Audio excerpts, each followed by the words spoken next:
అని మీరందరూ ఆలోచిస్తూ ఉంటారు. కానీ ఒక్క విషయం మనం గుర్తుపెట్టుకుంటే, ఆయన రాసిన రాజ్యాంగం, ఆయన ఇచ్చిన హక్కులు మీరు ఒకసారి చూస్తే, మనం అందరం ఈ విధంగా కూర్చొని మాట్లాడుతూ ఈలలేస్తూ కేకలు పెడుతూ ఆనందంగా ఉన్నామంటే ఆ మహానాయకుడు ఇచ్చినటువంటి రాజ్యాంగమే. ఆయన ఒక్క మాట చెప్పాడు, నేను నా ప్రజలకు ఆయుధం ఇవ్వలేదు, దానికి బదులుగా ఓటు హక్కు ఇచ్చాను.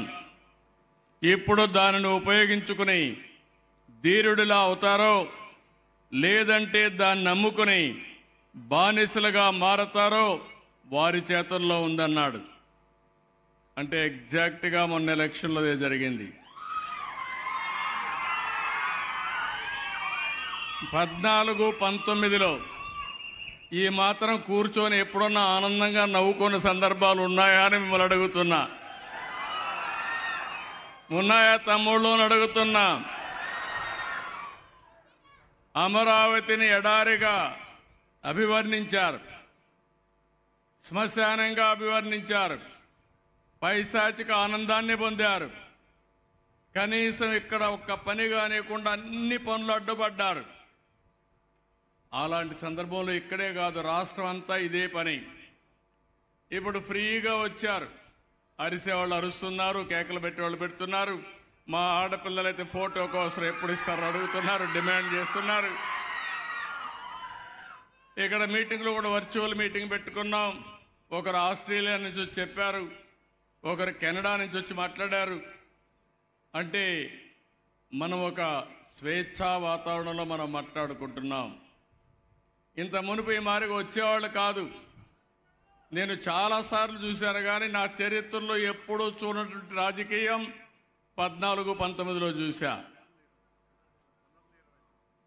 1924 ఐఎమ్ సారీ 1924 14-19లో మనం ఉన్నాం.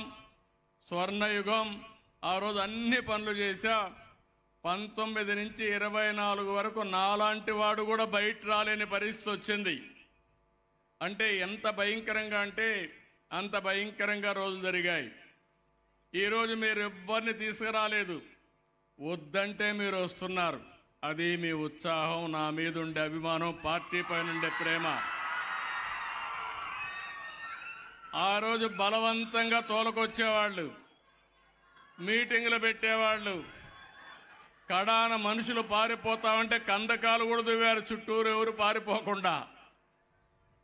మనుషులు వస్తే హెలికాప్టర్లో వస్తూ కిందన చెట్లని నరికేసేవాళ్ళు. అంటే ప్రజలతో మమేకం కాకుండా ఇష్టానుసారంగా చేశారు. అందుకే నేను చాలా సంవత్సరాలుగా రాజకీయాల్లో ఉన్నాను. నా జీవితంలో అలాంటి గెలుపు ఎప్పుడూ చూడలేదు. అంటే అభ్యర్థులు పెడితే 94% పెట్టిన అభ్యర్థులందరూ గెలిచారంటే అది ఆ రోజు ప్రజల్లో ఉండే అభిప్రాయం. నేను కూడా ఒక విషయం మీరు గుర్తుపెట్టుకోవాలి. ఈరోజు ఈ రాష్ట్రంలో మళ్ళా ప్రజాస్వామ్యాన్ని పునరుద్ధరించడమే కాకుండా ఈరోజు రాష్ట్రంలో నష్టపోయినటువంటి రాష్ట్రాన్ని పునర్నిర్మాణం చేయాలనే ఉద్దేశంతో ఆ రోజు తెలుగుదేశం, అదే మరిగా మిత్రుడు పవన్ కళ్యాణ్ గారితో కలిసి జనసేన, అదే మరిగా బీజేపీ 3 పార్టీలు పొత్తు పెట్టుకున్నాం. ఈరోజు ఎన్డీఏ ప్రభుత్వం ఉంది. నేను గర్వంగా చెప్పగలుగుతున్నాను, 10 నెలల్లో మనం ఊహించిన దానికంటే మెరుగైన సుపరిపాలన ద్వారా అనేక కార్యక్రమాలు చేశాం. నేను ఒకే ఒక మాట చెప్పాను, పేదవాళ్ళకు అండగా ఉంటానని చెప్పాను. సూపర్ 6 ఒక కార్యక్రమం పెట్టి పేదవాళ్లకు సంక్షేమ కార్యక్రమాలు ఇస్తామని చెప్పి చరిత్రలో ఎప్పుడూ లేని సంక్షేమ కార్యక్రమాలు ఇస్తున్న ప్రభుత్వం ఈ ఎన్డీఏ ప్రభుత్వం అని చెప్పి కూడా నేను మీకు తెలియజేస్తున్నా. ఒక పక్క అభివృద్ధి, ఒక పక్క సంక్షేమం, ఇంకో పక్క సుపరిపాలన. ఇదే ఎన్డీఏ ప్రత్యేకత అని చెప్పి కూడా నేను మీకు తెలియజేసుకుంటున్నాను. ఈ నెలలో ముగ్గురు మహనీయులు పుట్టారు. బడుగు బలహీన వర్గాల కోసం అనునిత్యం పనిచేశారు. ఈరోజు అంబేద్కర్ గారి జయంతి జరుపుకుంటున్నాం.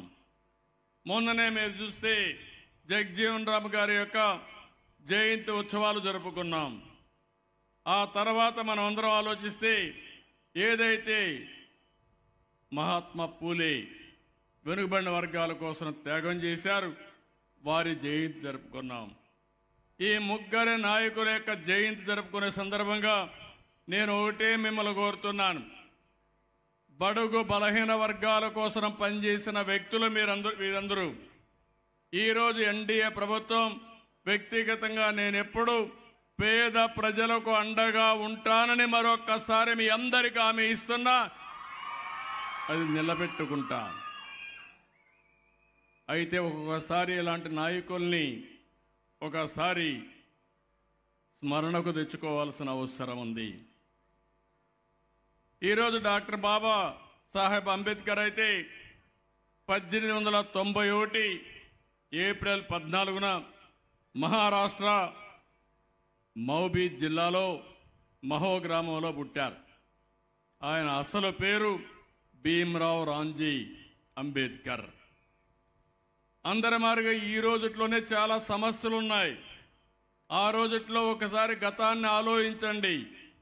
అంటరానితనం, వివక్షత, అవమానాలు, ఎక్కడ చూసినా అసమానత, సమాజంలో అనేక విధాలుగా